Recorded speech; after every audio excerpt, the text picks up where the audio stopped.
আসসালামু আলাইকুম এভরিওয়ান, কী অবস্থা সবার? তো আবার আমি চলে এসেছি হচ্ছে শেফ টেবিলে। তো আই নো আমার এই জায়গার ভ্লগ দিতে দিতে আপনারাও হয়তো অতিষ্ঠ, কিন্তু কি করব বলেন, প্লেসটা আমার এত বেশি ভালো লাগে যে আমি যখনই সুযোগ পাই এখানে চলে যাই। আর এটা যেহেতু আমার বাসার পাশে, তো আমার এখানে প্রায়ই আসা হয়।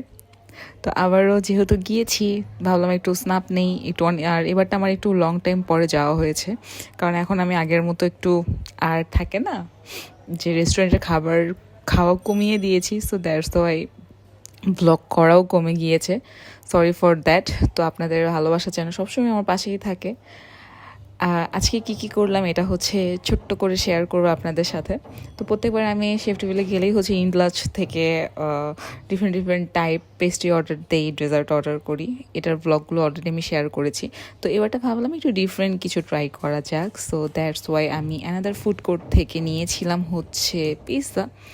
তো আমি ফার্স্টে ভাবছিলাম এখানকার পিৎজা কীরকম হবে, সো একটু ভয় পাচ্ছিলাম। বাট যখন আমি অর্ডার করেছি তাদের অনেকগুলো মেনু দেখলাম, দেখার পর আমি একটা পিৎজা অর্ডার করি। তো এটার টেস্ট আসলেই অনেক মজা ছিল, আমার ভালোই লেগেছে। তারা এই সাথে হচ্ছে আমাকে ওয়েজেসটা ফ্রি দিয়েছিল যদি আপনি একটা এটা আমার মনে হয় 8 ইঞ্চির পিৎজা ছিল। তো দ্যাটস ওয়াই তার সাথে একটা আপনি অন্য কোনো মানে ফুড আইটেম আপনি পারচেস করতে পারবেন। যাই হোক, ভালো থাকবেন সবাই। আর বেশি বেশি করে আমাকে লাইক কমেন্ট শেয়ার করবেন ভিডিওগুলো। আর প্লেসটা কেমন লাগলো জানাবেন, আমার পছন্দের প্লেস আপনাদের পছন্দ হয়েছে কিনা সেটাও তো জানতে হবে, তাই না? ভালো থাকবেন। আল্লাহ হাফেজ। ফ্যামিলিকে সময় দিবেন, কাছের মানুষের সাথে যত পারেন হচ্ছে কথা বলবেন, ঠিক আছে? বাই বাই, আল্লাহ হাফেজ।